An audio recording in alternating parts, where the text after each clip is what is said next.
I am Dr. Deepak Garg. I am an orthopedic surgeon, and this is our fourth video in NEET Easy Orthopedic series. And the topic today is fracture and its management. Let's directly start with a question: which of the following is the principle of fracture management? Option A, identification of a fracture. B, fixation of a fracture. C, putting a plaster cast. D, open reduction, internal fixation. The answer is fixation of fracture. Let's look at the details. So if the patient is presenting to us in the OPD or in emergency with a fracture, so from the previous video we have already made the diagnosis of a fracture. We already know that there is a fracture and we already have got the x-rays. Now we want to decide whether we want to do a surgery or non-surgical treatment. So there are only two options when the patient is there with us with a fracture. The treatment can be operative or non-operative. So broadly, the principles of fracture management are these three principles. Number one, reduction. Number two, fixation. And number three, rehabilitation. So if we go back to our previous question, so they asked which of the following is the principle of a fracture management. So out of the three, reduction, fixation and rehabilitation, we can see that the B was the option and which was the answer. So if we look at the next question, which of the following are methods of closed reduction? Manual traction, skin traction, skeletal traction, all of the above. So answer is D, all of the above. So let's look at the details. So we know the principles of fracture management: reduction, fixation and rehabilitation.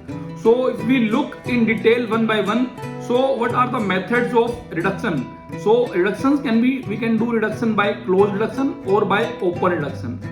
So open reduction means we will open surgically and then we will reduce the fracture site. Closed reduction means that we will not open the fracture site surgically. It will be covered by the muscles and the skin. We will do some procedure or something, some traction or some other manual procedure where we will reduce the fracture and we will not go and touch the fracture site. So if we look at the techniques of closed reduction, it can be a manual traction, it can be a skin traction and it can be a skeletal traction. So these are all the three methods of closed reduction. So in all the three methods, we are not going to touch the fracture site.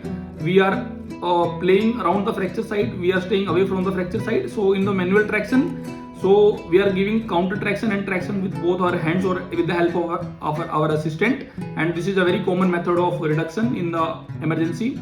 When we use the conservative method of treatment, we give the traction and we apply the manual traction for reduction. Once we get the reduction, we apply the plaster cast.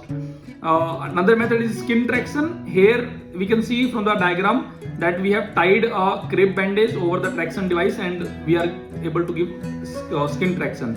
And in skeletal traction, we will have a kind of K-wire, Dunham pin or some other pin. We will put the pin inside the bone and then we will apply the traction with the help of that pin. So the more amount of traction can be given through via skeletal traction. So that's the question. Maximum permissible weight for skin traction is 2 kg, 6 kg, 10 kg, 15 kg. So answer is 6 kg. Let's look at the details.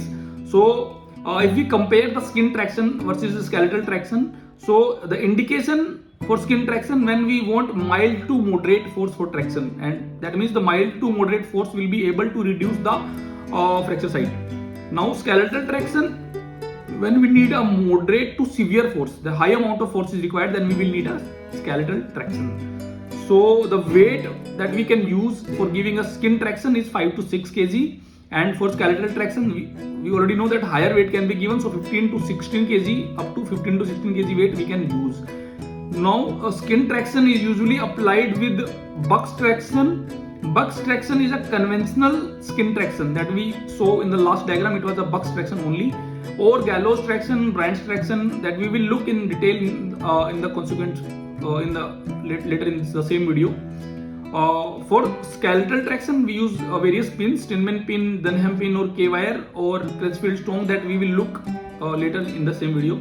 So these are the pins and the devices that we use for skeletal traction. So coming back to the next question, weight allowed in skeletal traction is up to. So we know that 15 to 16 kg of weight can be given via skeletal traction. So the options here are 5 kg, 10 kg, 20 kg, 30 kg. So we know that we can give we have to choose the option where we can give the maximum amount of the weight that we can give via skeletal traction. So the answer in this case is C, 20 kg. Similarly, the maximum weight for skin traction 1 to 2 kg, 4 to 5 kg, 10 to 15 kg, 15 to 20 kg. So we know that we can give 4 to 5 kg. So the answer is B, 4 to 5 kg. Next question, skeletal traction is given by, the question is from PGI, so multiple options are expected. Skeletal traction is given by K-wire, Pavlik harness, Dunham pin, Stillman pin, Russ pin. So the answer is A, C and D. Let's look at the details. So skeletal, these are the three pins that we use for skeletal traction. The first is Dunham pin. So we can see that the Dunham pin in the diagram here, this is a smooth pin with serrations in the center. So this is used mainly in the cancellous bone or osteoporotic bones, because this serrations will provide the bone hold and strength to the pin. For example, this is most commonly used in the calcaneal traction. So if they ask question, which of the following pin is used in calcaneal traction, is the most preferred is Dunham pin. So now what is Stillman pin? Stillman pin is same as Dunham pin, but there are no serrations in the center. It is a smooth pin throughout. So it is used in the normal young healthy adult's bone. And for example, tibial and femoral traction we use Stillman pin. So the next question, contraindications for skin traction. This is again from PGI, so multiple answers are expected. Dermatitis, yes, dermatitis. If there is a dermatitis, there is a high chance of infection. So we will not insert a pin from the side. So it is a contraindication. Compromised vascularity of the limb, yes, again it is a contraindication. Because of the compromised vascularity, we can reduce the vascularity further and that may cause gangrene of the limb. Skin abrasions, yes, again there is a high chance of infection if abrasions are there. Again, this is a relative contraindication. Hypopigmentation, no, this is not a contraindication because it will not lead to further complications. Bony deformity, again it is not a because bone is already united and deformed, so not a contraindication. So answer is A, B, C. Next question, all of the following are used for giving skeletal traction except Stillman pin, we already know it is used. K-wire, yes it is used. Bowler stirrup, yes it is used. It is a stirrup that is we attach with the Stillman pin and then weight is tied to the bowler stirrup, so it is used for the traction. And then next is Russ pin. So the answer is Russ pin. It is not used for skeletal traction. So we can see here from the diagram, it is used in the pediatric femur, humerus and tibia fractures at intramedullary device. So let's look at the principles of conservative management. So we already know that there are three main principles: reduction, fixation and rehabilitation. So if we want to conserve the fracture, we are not going for surgery, we want a conservative treatment. Then for reduction, we are giving traction, and most common traction used in conservative treatment is a manipulation that we have already seen, or sometimes we give skin traction also. And fixation, for fixation we use splints. We will discuss splints in detail. So, and then the rehabilitation, that means physiotherapy after the fracture is united. Then for the mobility of the joint, we give physiotherapy. So if we talk about the splint is any material which is used to support a fracture, and it is used for immobilizing fractures, either temporarily during transportation or for definitive treatment. The rule is splintage should be done one joint above and one joint below the fracture. So we now know that the splints are the material which are used to support the fracture. So there are three most commonly used mode of splints. One is a cast, one is a slab, and another is a spica. So the cast means they completely encircles the limb. So to remember this, C for cast, C for circumference. So they will completely encircle the limb. Slab means they will have only on one surface, that means the hard material is used only on the one surface of the limb, and then we wrap the rolling bandage around, and this is called slab. Then spica means SPI means spine, CA means cast, that means spine, cast around the spine. So this will immobilize the limb with the trunk. So for example, hip spica for fractures around the hip and femur. Treatment of choice for femur fracture less than 5 years of age is hip spica only. So from the diagram here we can see this is a hip spica, and if we talk about the material of the cast, POP cast are the plaster of Paris cast. They are calcium sulfate hemihydrate. We have to remember this formula. It is a calcium sulfate hemihydrate. Whereas the another type of the cast material that is most commonly used is a Scotch cast. That is a lightweight cast and it is made up of epoxy resins. So let's look at the next question. All of the following are true regarding application of POP cast except putting the plaster roll in warm water hastens setting time. Yes, it is true. If you put the plaster in the water, the settling time will be fast.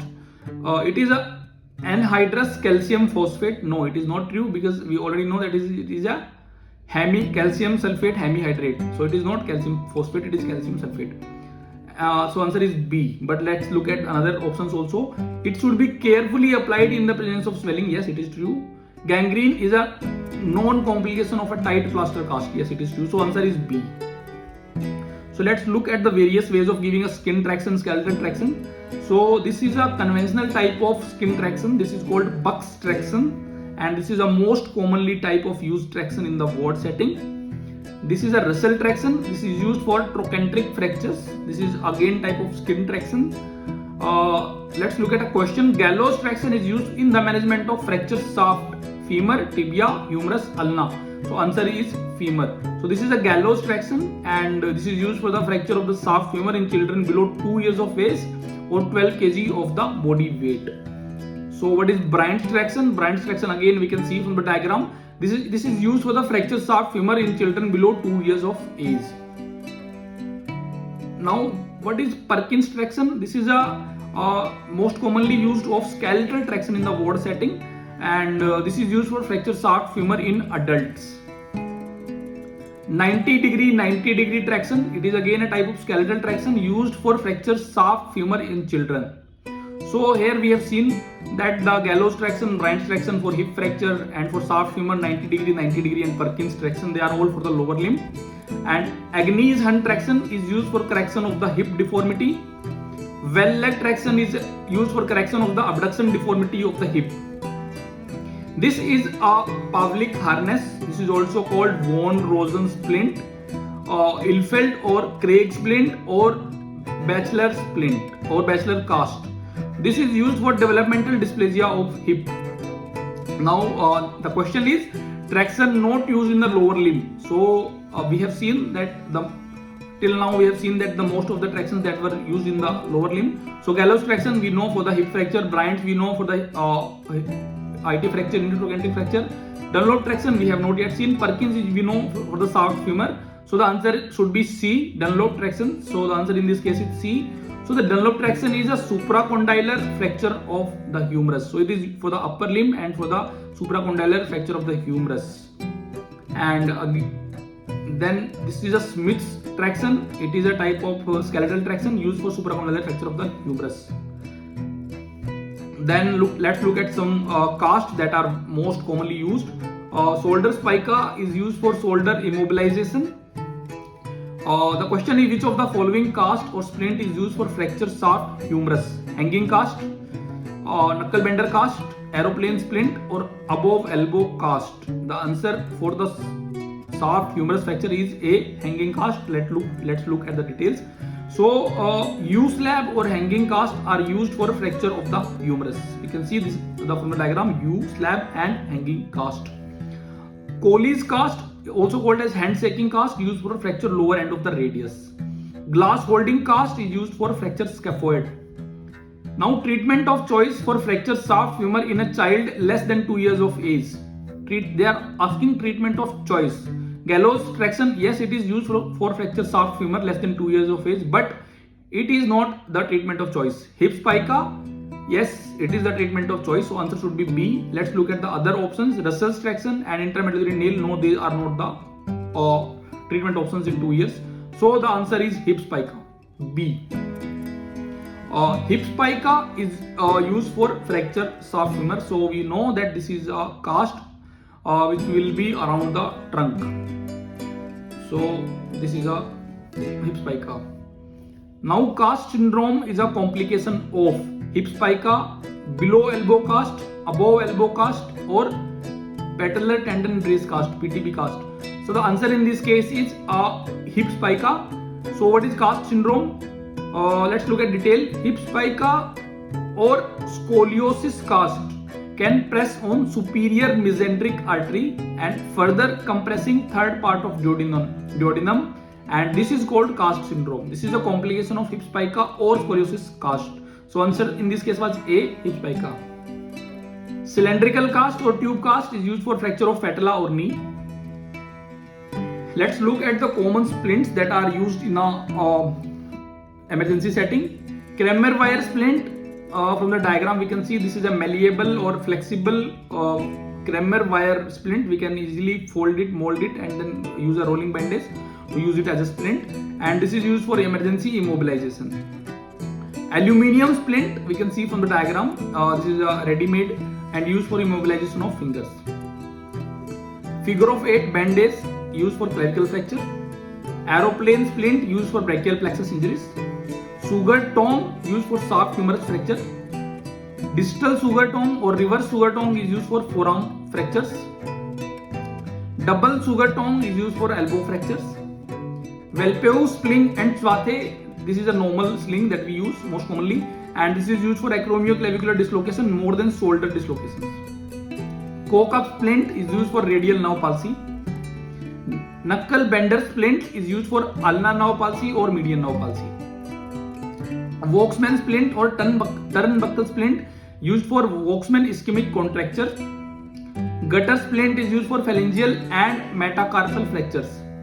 Thumb spica splint is used for scaphoid fracture, metacarpal fracture, or gamekeeper's thumb. Body strapping is used for phalangeal fractures. So let's look at the question. Thomas splint is used for immobilizing fractures of femur, tibia, radius, ulna. The answer is femur. Let's look at the details. This in the diagram we can see is a Thomas splint, and this is used for the fracture of the soft femur or knee immobilization. This was invented by Hugh Owen Thomas, and it was originally invented for TB knee, and this is a type of fixed traction device. It has 2 rods and 1 ring. This is ideal in mobile situation when we want to transport the patient, because this is a fixed traction device and most commonly used for fracture soft femur nowadays.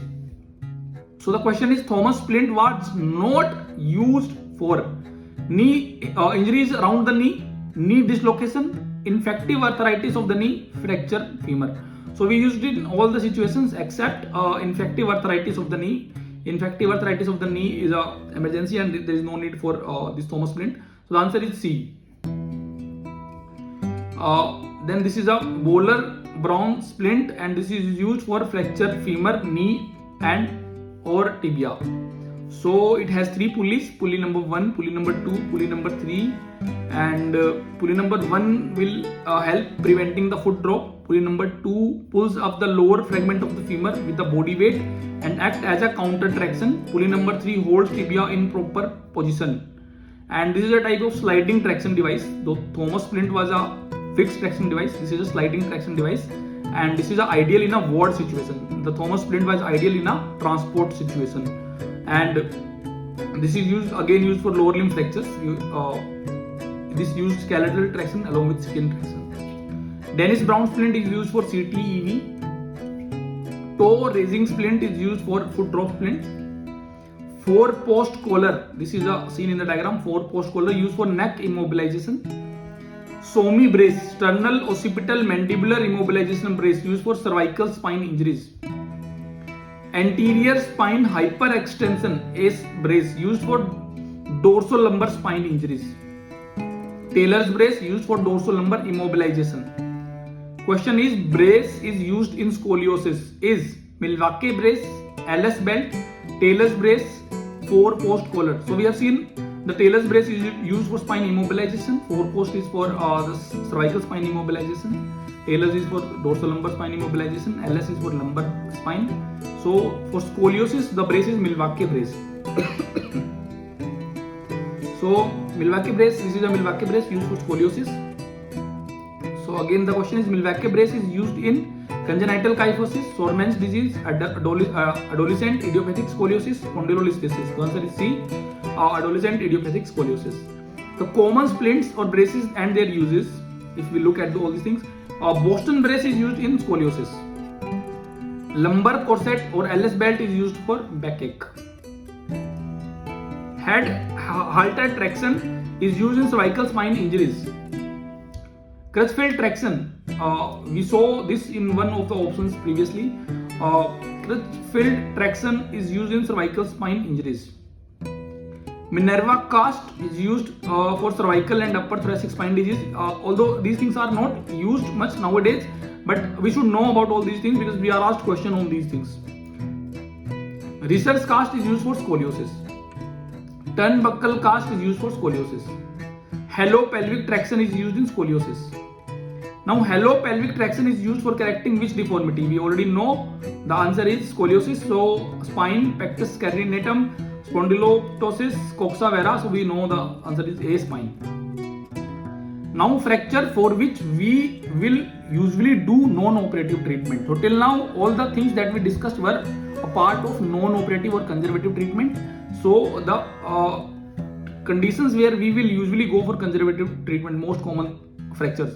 So clavicle fracture, Colles fracture, scaphoid fracture, and pediatric fracture except periarticular fracture or epiphyseal injuries. In all these situations, we will usually go for a conservative treatment even today. Now, what is functional cast bracing? Functional cast bracing means we are applying the cast over the fracture and we are making the patient functional. That means we are allowing the joint movement above and below. So this is functional cast bracing. This was first invented by Sarmiento, and this is a cast is molded around a fractured limb and most commonly used for fractured humerus, then for tibia, femur and forearm. Weight bearing is permitted, allowing compression at the fracture site, and hydrostatic pressure generated in the cast keep the fracture reduced. Neighboring joints are mobilized to prevent joint stiffness. So it provides enhanced rate of bone union with less chances of joint stiffness. So we can see that this is a patellar tendon brace cast. This is a type of functional cast bracing, and because we can move knee in this cast, and this is used for fractured tibia. Now the question is, functional cast bracing not used in a fracture of humerus? Yes, we use it. Tibia, use it. Ulna, we use it. Thoracolumbar spine, no. In thoracolumbar spine, we cannot use a functional cast bracing. Functional bracing is now the gold standard in non-operative management of which fractures? Fracture shaft humerus, fracture of both bones of forearm, fracture of shaft tibia, fracture of shaft femur. So we know that this is a most common form, shaft humerus, and can be used effectively in shaft humerus fracture. So answer is A, shaft humerus. Which is not a deep heat therapy? So this is a question from physiotherapy. We should know the third principle, that is rehabilitation. Which is not a deep heat therapy? Short wave diathermy, ultrasound therapy, infrared therapy, microwave therapy. Answer is C, infrared therapy. Let's look at the details. So what is physiotherapy? Physiotherapy means a system of medicine used using physical agents, mechanical or electrotherapy for diagnosis, treatment and prevention of ailments. There are two main therapies that we use in physiotherapy, heat therapy and electrotherapy. Heat therapy is of two types, superficial and deep. So if we talk about superficial mode of physiotherapy, only superficial structure. The heat will be given only to the superficial structures. For example, skin and subcutaneous tissue are heated by hot bath or hot packs, or chemical packs, or paraffin wax bath, infrared lamp or moist air cabinet. So superficial heat is given by one of the method is infrared, that was there in the previous question. Infrared lamp, paraffin wax, chemical packs and moist air cabinet. Then we talk about the deep mode of giving heat therapy. That means the heat will go into the deeper structures. It will penetrate the skin and go to the muscle and the other deep parts, deep structures. So there are three more main ways: short wave diathermy, microwave therapy, ultrasonic therapy. So short wave diathermy, heat is generated by high frequency alternating current using a short wave diathermy emitter. Microwave diathermy, this uses electromagnetic radiation energy to heat the deep tissues. Then ultrasound therapy uses a high frequency sound energy. Then electrotherapy, this is a transcutaneous electric nerve stimulation, TENS. This is one of the way of giving electrotherapy. Then interferential therapy, IT, this is another way. TENS will use a low frequency therapy, whereas IT will use a high frequency therapy. So this was about the physiotherapy. Now let's look at the principles again to discuss about the principles of operative, how to principles of operative management of a fracture. So this is a Lambert's principle. So we can see the principles will remain the same. So instead of reduction, he is saying anatomical reduction, because for the operative management. Instead of fixation, he is saying stable internal fixation, and for rehabilitation, he is saying active free mobilization of adjacent muscle and joint. The another principle that he has given is a preservation of the blood supply. That means we should do surgery in a way that we are able to preserve the maximum amount of blood supply to the fracture site. Then again we talk about the principles here. So in the operative management, we can reduce the fracture either by closed methods or by open methods. For fixation, we can do internal fixation or external fixation. Let's look at the methods of closed reduction. So in the closed reduction, we already know that we will not touch the fracture site. So fracture hematoma is not exposed. So it has a better prognosis because we are not disturbing the fracture hematoma. It is mainly used for extra articular fractures, and it is usually done under X-rays control. And most of the pediatric fractures are done by the closed reduction. But physial fractures and failed closed reductions with residual displacements are managed by open reduction, internal fixation. Let's look at the question. Most common bone for which nailing is done. Nailing is done. The principle here is a closed reduction. We will do the closed reduction. So most common bone for which nailing is done: radius, ulna, tibia, humerus. Although we can do nailing for all the 4 options, but the most common is tibia. So the answer is C, tibia. So then let's look at the open reduction. So in the open reduction, we will open the fracture site surgically. So we will have to expose the fracture hematoma, and it is usually used for articular fractures or peri-articular fractures. Or if closed reduction fails, then we will go for open reduction. If we need to do some additional procedures like bone graft at the fracture site, then we need to open the fracture site. So then let's look at the fixation. So let's look at the internal fixation. So in the internal fixation, we will open the fracture site surgically, and then we will put a device which will be covered by the muscle and the skin, so or plate or nail. So the internal fixation means we will either put plate or nail, most probably, and that will be inside the body. Nothing will be exposed outside. And most of the time it will follow the tension band principle. That means conversion of the tensile forces into the compressive forces. So even the plates follow the tension band principle. And so let's look at a question. The contraindication to internal fixation is physial injury, active infection, intra-articular fractures, fracture dislocation. So the answer is B, active infection. If there is an infection, then we cannot go for internal fixation. So let's look at the external fixation. So we already know now the fixation device will be external to the skin. We will be able to see that the device is there outside the skin. And there are 2 main modes of external fixation methods. One is a external fixator and another is a Elizaro external fixator. So what about Dunham pin is true? We have already seen that Dunham pin had serrations in the center, and it is used mainly for the calcaneum or osteoporotic bones. So let's look at the options. It is used to give skeletal traction. Yes, it is true. It has threads in the center of the pin. True. It is used to give skeletal traction through yes, it is true. So answer is D, all of the above. Next question is the way of giving an external fixation is Sands pin with external rod. So the main purpose is to stabilize the fracture. Usually it is not used as a definitive procedure. We usually use it in open fractures. And the varieties of external fixator are unipolar, bipolar, multipolar, single rod or double rod. And the most common used external fixator, if we ask most common, this is not the most common. Most common is a Elizaro external fixator. Now Elizarov ring external fixator, it is work on the principle of distraction osteogenesis or chelotaxis.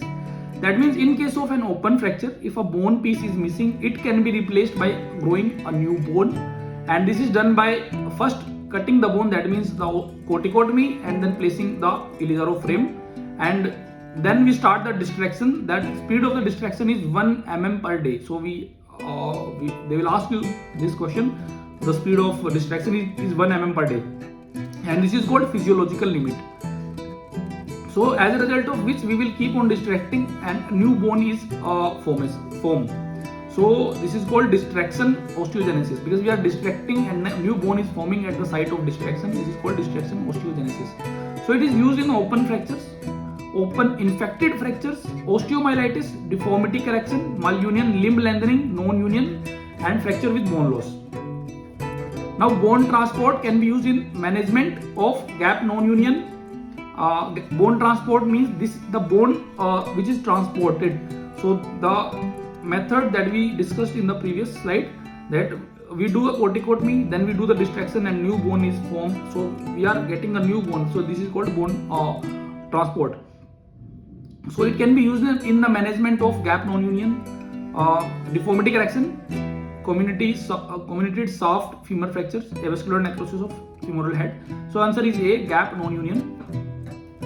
Because in the gap non-union we have to remove the bone which is avascular. So we have a defect in the bone. So we can use this bone transport to fill that gap.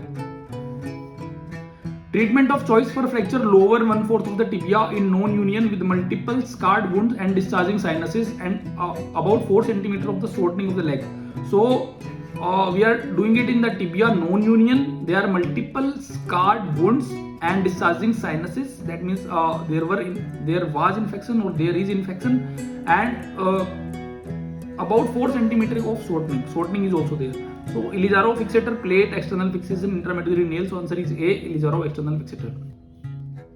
Now let's look at the methods of internal fixation. So now we have decided for the surgical management, and we have to reduce the fracture either by open methods or by closed methods.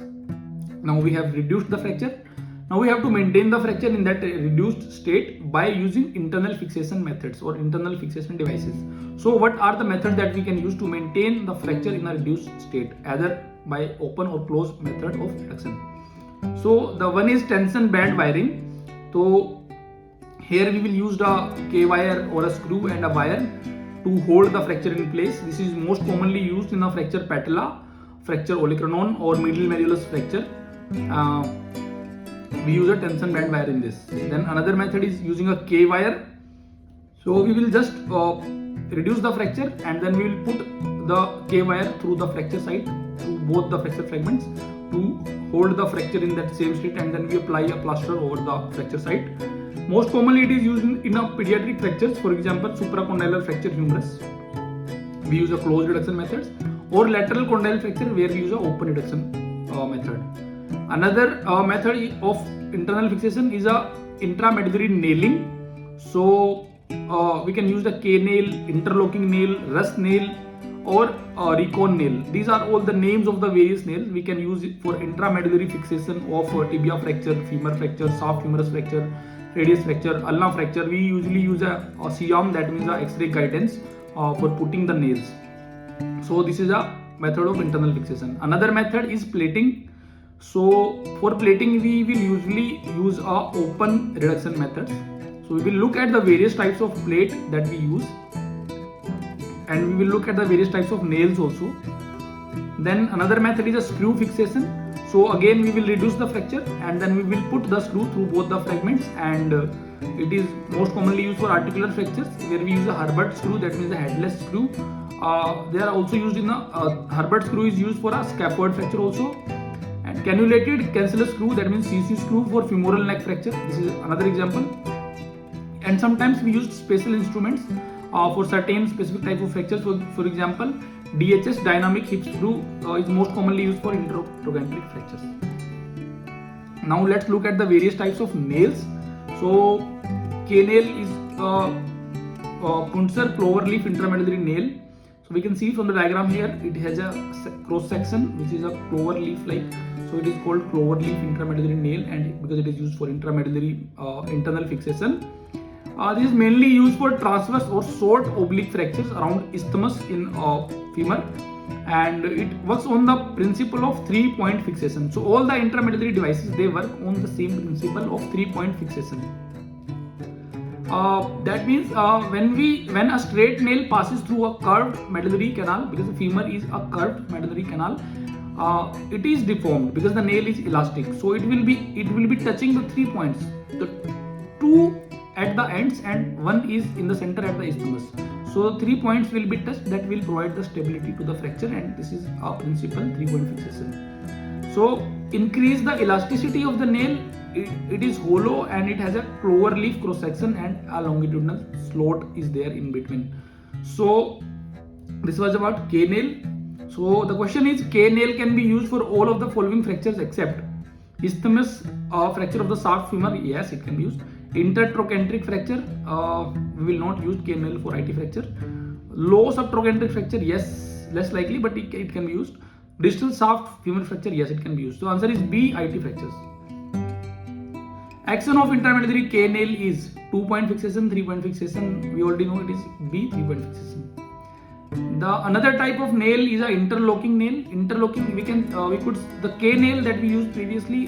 Previously it is not used much nowadays. It is mainly used for the infected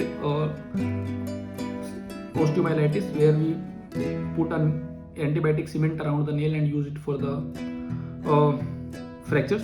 But most commonly used intramedullary nails are interlocking nails nowadays, either for the femur or for the tibia. So these are the most commonly used nail today, and they have locking at the ends. We can see from the diagram here, there are screws in the proximal and the distal end. That means this will provide the rotational stability. In the K nail, there was no rotational stability. It could move inside. So they are better than K nails. So they are most commonly used, and they are preferred over the K nails. Let's look at the types of the plate. So the one is DCP, that is dynamic compression plate. We can see here from the diagram, these are used to fix the diaphyseal region and can be used in neutralization, buttress mode or compression mode. There are various modes of using a plate, and this is a dynamic compression plate. Another type of the plate is LCDCP, that means limited contact dynamic compression plate. That means the plate is the same, but the contact with the bone of the plate is limited. That is why it is called limited contact plate. So Lambert's principle, one of the principle was preserve maximum vascularity. So we have to preserve the vascularity. So to preserve the vascularity at the fracture site, these plates were designed. So we can see here, these were the slots here at the plate at the ends, which will touch the bone. So the area of the plate that is there in contact with the bone will be limited. So there is a preservation of the vascularity, so higher chances of bone union. The another plates are the locking compression plate. We can see here it has a locking in the screw head and as well as in the plate. So the screws are locked in the plate. So it will give more stability, and there will be less chances of loosening, and it can be easily used in osteoporotic bones or metaphyseal bone. And we can see that there are 2 holes here. One is a locking hole, another is a non-locking hole. So these types of plates are also called as combi hole plates. So if we look at, these are the plates that are used most commonly nowadays, LCP, locking compression plates. So if we look at the benefits of LCP, there are combi holes which will allow us to choose between conventional plating techniques, locked plating techniques, or a combination of the both. And locking allows the ability to create fixed angle constructs. And limited contact, they are also limited contact, so they will also preserve the vascularity and periosteal damage. So if we look at their uses, they are used in the osteopenic bone, metaphyseal bone, periprosthetic fractures, and failed fixations or non-unions. So the question is, true about LCP. This is a question from PGI, so multiple answers are expected. In osteoporotic patients, it should not be used. True about locking compression plate. In osteoporotic patients, it should not be used. We use this in osteoporotic, so this is wrong. Can be used as a buttress plate. Yes, it is true. What is buttress plate? Let's look at the detail. What is buttress plate? So let's look at this diagram. We can see that this pillar, this is preventing this wall to fall. So similarly, we can use a plate which will prevent the fracture fragment to fall down. So this type of construct of the plate is called a buttress plate. So we can use it as a buttress plate. Yes, it is true. Usually cause periosteal injury. No, it is a limited contact, so it will not cause periosteal injury. Mechanically superior to a conventional plate. Yes, it is mechanically superior to a conventional plate. Cannot be used as a compression plate. No, it can be used as a compression plate because it has combi holes. So the answer in this case will be B and D. So let's look at the differences in the conventional plate and locking plate. Adaptation to the underlying bone will be precise in the conventional plate, and locking plate it may not be essential. Blood supply to underlying bone is less disturbed in locking plate. Screw hold will be better in a locking plate, and fixation will be more stable in a locking plate. That's why we can use it in a osteoporotic bone. The question is open reduction. Internal fixation is done for all of the following fractures except patella fracture, olecranon fracture, volar Barton fracture, fracture lateral condyle of the humerus. So open reduction internal fixation can be used in all of the fractures in A, B, C and D. But volar Barton fracture we can use a conservative method also. So the answer in this case should be none, but we have to choose one option. So we will choose option number C. Then let's look at the other options of operative management. So surgical excision of a fractured bone. So instead of fixing the fracture, we are taking some with the plate or screw or nail. There are other methods which can be used for management of a fracture in some scenarios. So the surgical excision of a fractured bone, the bone which is fractured, we remove the bone instead of fixing the bone. This is done in comminuted fractures of patella, olecranon and head of the radius. So if radial head is fractured, sometimes we will just remove the head and we will do nothing. So this is called surgical excision of a fractured bone. Excision is contraindicated in growth plate injuries, for example lateral condyle fracture. So this is a question which is asked. Surgical excision is not done for. The answer is lateral condyle fractures. Arthrodesis means fusion of the joint which is done surgically. So surgical fusion rarely done for fractures, but sometimes done for grossly destroyed articular fractures. So fracture was articular and the articular surface is destroyed properly. Sometimes we can use arthrodesis in these scenarios. Arthroplasty means joint replacement. For example, fracture neck femur where we do the joint replacement surgery. So the question is surgical excision is contraindicated in, we already discussed. The answer is D, lateral condyle of the humerus. The commonest indication in ankle arthrodesis is rheumatoid arthritis, post-traumatic arthritis, post-infective arthritis, failed total ankle arthroplasty. Answer is B, post-traumatic arthritis. In the management of long bone fracture, following can be done: intramedullary nailing, plating, external fixation, tension band wiring, screw. So in the management of long bone fracture, question from PGI, multiple answers. Intramedullary nailing, yes, answer is true. Plating, we can do plating. External fixation, yes, we can do. Tension band wiring is not done for long bone fractures. Screw is not an option for long bone fractures. Answer is ABC. Now let's look at the principles of articular fracture management. The fracture is involving the articular surface. The principles will be the same: reduction, fixation and rehabilitation. For reduction, we will use a open reduction and we will do reduce the fracture anatomically. Then fixation, for fixation we will do a stable fixation and absolute stability is required.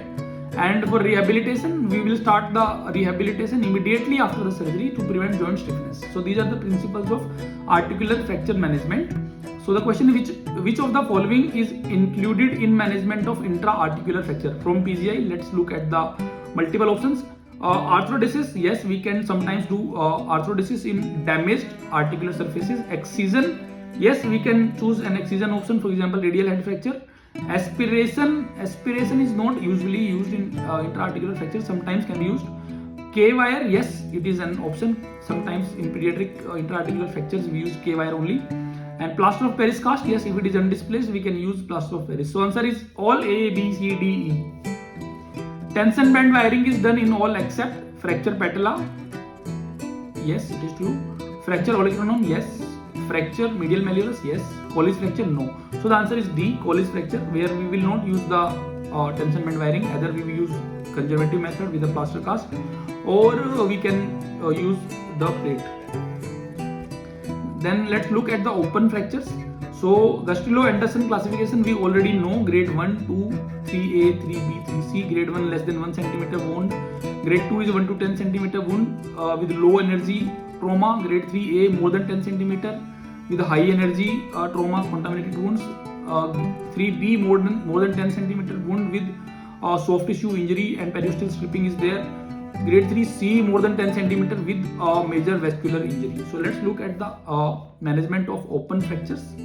So open fracture management is an emergency. So what is the difference between emergency, urgency and elective procedures? Let's look in brief. So the emergency surgery is done for life and limb threatening problems. So if there is a threatening to life or to a limb, if we will not take immediate step, then it is an emergency.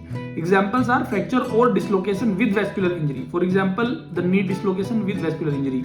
Fracture with compartment syndrome. If there is a compartment syndrome, this is an emergency. Irreducible dislocation or fracture dislocation of major joint is an emergency because it can reduce, it can cause the compression of the vessels or damage to the joint. Compound or open fractures. Septic arthritis is an emergency. Spinal injuries with deteriorating neurological deficit, that is also an emergency. So there are very few emergencies in orthopedics. We should know about all the emergencies. Then what is an urgency? Urgency is that means the surgery should be done as early as possible. That means if the patient is coming in the emergency, we should plan the surgery either today or by tomorrow morning. So usually within 12 to 36 hours. For example, intra-articular fractures are considered urgent fractures. Fracture neck femur is an urgent fracture. Fracture lateral condyle of the humerus in children is an urgent fracture. Displaced supracondylar fracture humerus in children, again it is an urgent surgery. Then what are the elective surgeries? Elective means there is no hurry. Surgery is planned properly and can be done even after some delay, maybe 3-4 days, 3-4 weeks, months or year also. Most of the surgeries in orthopedics are elective. For example, closed fracture of a long bone, joint replacement surgeries, most of the orthopedic procedures are planned. Now let's look at the management of an open fracture. So the principles of a management of an open fracture are different from the closed fractures. In the open fracture, we have to manage the soft tissue management, fracture management and prevention of infection. For soft tissue management, we do the debridement first, and then we will look at the coverage of the wound. And coverage, that means the closure of the skin, that we can do primary closure or we can do delayed primary closure. And for debridement, we will go give wash. We will have to remove all the contamination from the wound. We will give wash with a normal saline, povidone iodine and hydrogen peroxide. And once we feel that the debridement is, we have to remove all the necrosed part or all the dead part of the muscle or the soft tissue that is there. And for closure, we can do primary closure or delayed closure if the patient is presenting within 6 hours of trauma and the wound is properly debrided and clean. We can choose for the primary closure. Otherwise, we will go for a secondary closure if presentation is more than 6 hours. That 6 hours is called golden period of the wound. And if it is more than 6 hours, we will choose a delayed primary closure. That means we will not close the wound immediately. We will wait for some time, maybe 3 days, 4 days, 5 days, and after that we see inspect the wound. We feel everything is okay, clean, there is no sign of infection. We can go for the closure. And if it is associated with a neurovascular injury, then we will not choose a primary method of closure. We will do a secondary closure. As is, if we cannot approximate the edges, then we will choose a secondary closure. And when we are not satisfied with the debridement, then we should always choose a secondary closure. So now if we have managed the soft tissue, then we go to the fracture. So we do the fracture management either with the external fixation or internal fixation. In most of the scenarios, we will do the external fixation because if infection happens, internal fixation will give problems. Now let's look at a question. All of the following are indications for open reduction and internal fixation of fracture except compound fracture, unsatisfactory closed reduction, multiple trauma, intra-articular fracture.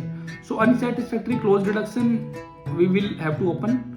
Multiple trauma, we may have to open. Intra-articular fracture is the open reduction is only the method of choice. Compound fracture, we tend to avoid open reduction internal fixation. So answer is A, compound fracture. So let's look at the management of the open fractures according to the Gustulo-Anderson classification. Grade 1, we will manage like a closed fracture. Grade 2, if the wound is clean, presentation less than 6 hours, then like a closed, otherwise like a open. Grade 3A, same, presentation less than 6 hours, debridement properly, non-contaminated wound, like a closed, otherwise like a open. Grade 3B and C, we will treat like open fracture and we will not do internal fixation. We will always go for a external fixation. So the question is, which of the following conditions should be given most priority in case of a fracture? Question from PGI, multiple answers. Most priority in case of a fracture. The fracture is already there. Which of the following conditions should be given most priority? Open fracture? Yes, it should be. That means it is like either emergency or urgency. Open fracture? Yes. Dislocated fracture? Yes, it is an emergency. We should be given priority. Vascular injury? It is an emergency. We should give priority. Malunited fracture? No, it is an elective procedure. We may not give an priority. Compound compartment syndrome? It is again an emergency. So we should give priority. So answer is A, B, C and E. Now next question, which of the following requires surgical correction? Again from PGI, so multiple answers. Pathological fracture, yes, it will require surgical correction. Fracture humerus with radial humerus shaft with radial nerve palsy, yes, it will require surgical correction. Fracture humerus shaft with vascular involvement, yes, it will require. Polytrauma patients, yes, he will require surgical treatment. Old age, this is not something which will require surgical. So the answer is A, B, C and D. So this was about our today's video about fracture management. So this was a long video, but it is very informative and we have to know about each and every aspect of it. So this was about our today's video. For more such videos, please like, share and subscribe to our channel. Thank you guys. Thank you very much.